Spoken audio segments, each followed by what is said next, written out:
I recently had the pleasure of interviewing Gordon Lightfoot at my home in Toronto, and here's the tape of that interview with that very special Canadian star. A long time ago, when some people used to think of our country, they thought about a fellow in Aurelia called Stephen Leacock. And the situation is something the same today. Some people think about Canada when they think about a fellow from Aurelia, a singer-songwriter called Gordon Lightfoot. And he's here beside me now. Gordon, good to have you here. I want to talk about how it all began in Aurelia. What was the first breakthrough of a Gordon Lightfoot? How old were you when you performed? Well, okay.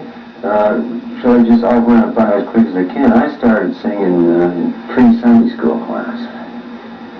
And I sang in a competition between the ages of 10 and 13 in the Kiwanis festivals. In high school, I was in the SPDSQSA, the Barberchoppers. Oh, the Barbershop Quartets. And I also played in the dance band, which was run by Charlie Anders, and we played up in Muskoka and Beaverton, places like Beaverton.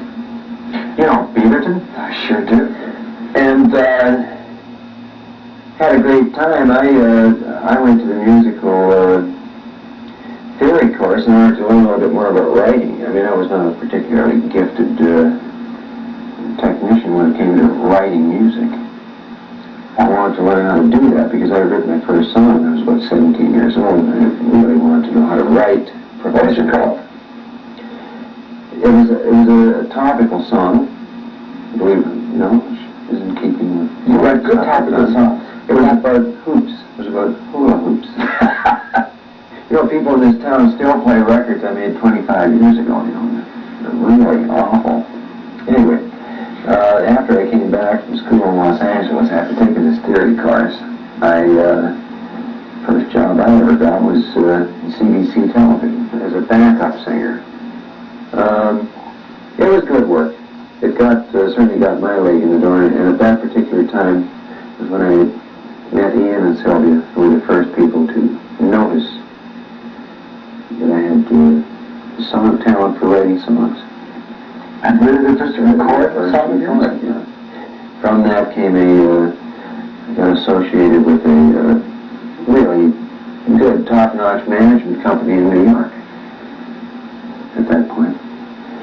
And they got me a contract with the United Artists where all of my records became the best-kept secrets of the record industry. You sound a little bitter. Really, I'm not. Okay. Honestly. When was the first breakthrough on records then? The first breakthrough I had was a hit with Peter, Paul, and Mary. And from that time on, I just had a landslide of recordings. I had everything recorded. But that's what you get for love. About a 3 or 4 year period, I had songs recorded from everybody from Elvis Presley right on down. But were you more of a songwriter than a performer in that 3-year period? No, I was always both. I used to like to ply those hallowed boards, as they say. I used to like to work and play and write. When did you move from the coffee house to the concert stage? Well, after the Peter, Paul, and Mary success and the Ian and Sylvia success, I started making albums, and I made 2 albums, and they sold extremely well here in Canada. My first 3 albums were all in excess of 100,000 copies each. What was the first break in the American recording industry for yourself? After I had made 5 records, and 5 albums to be made artists, I then went to Warner Brothers, and then my first outing with Warner Brothers, we thought the album was dead, and all of a sudden, somebody picked out If You Could Read My Mind, and decided to go with it, and it became a hit. And it was the first major hit that I ever had in the United States, and it made it up to number 5 in the Billboard chart. How did that make you feel? You're delighted. There's nothing more delightful than looking at a real good chart listing. I mean, those are the things you take out and have a little frame put around it, and it'll show them your grandchildren. I'm not talking about number 1 in a chart from Lethbridge, Alberta. I'm talking about Cashbox and Billboard magazine. You're talking about big business in North America. It when you're talking about that, you're talking about the world. We share chart positions with acts of the music business worldwide. We do not share chart positions only with Canadian acts. I share chart positions with the best acts in the world. One of the acts that I moved out of first place once was Paul McCartney. I did it with Sundown. He dropped to number 2 and I dropped into number 1. So it can happen. What do you like to do best? Record or do concerts? It's evenly, my feeling about it is evenly divided. I enjoy the 3 areas of it. There are 3 areas principally that I deal in. It's the writing is one of them, concerts is another one, and the recording is a third one. Right now the recording is rough sledding in the recording, okay?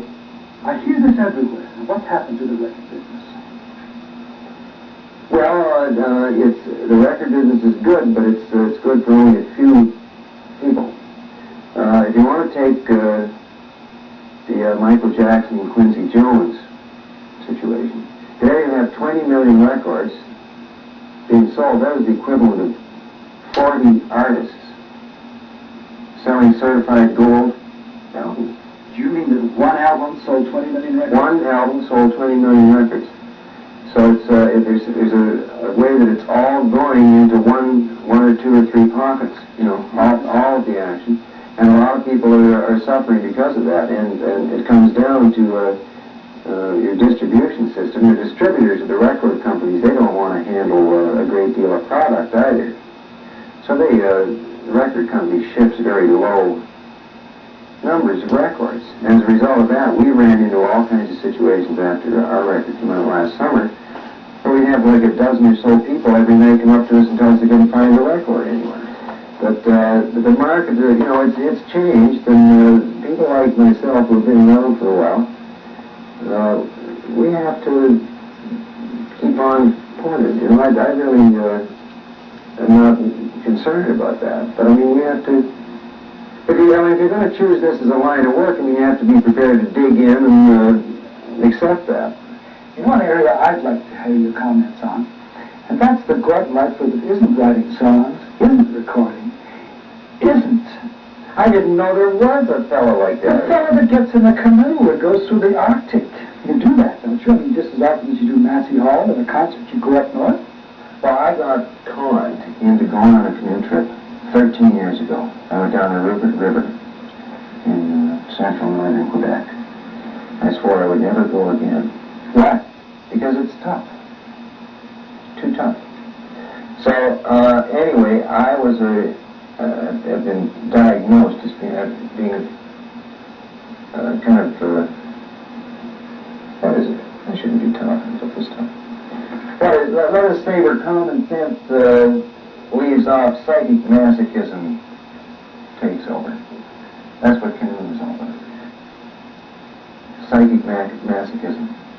It's a beautiful experience. It's very difficult to describe. Maybe someday I'll write a book about it. But the song Whispers of the North describes the anticipation and the preparation of a canoe expedition into the Arctic, of which I've done 5 up to this point.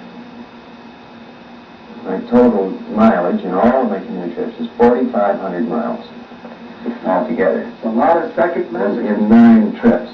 Yeah, but after you do enough of them, you start really getting off on it. And it's a great sport. Very, very strong sport. It's good for your health. It's a magnificent experience. When you come back from a trip like that, how do you feel when you finish a trip like that? Glad to get back. It's an experience in isolation. It's isolation in isolation. Common phrase. Do you come back with any songs? I don't think much about songwriting up there. It's an experience that requires a lot of thought and care and caution.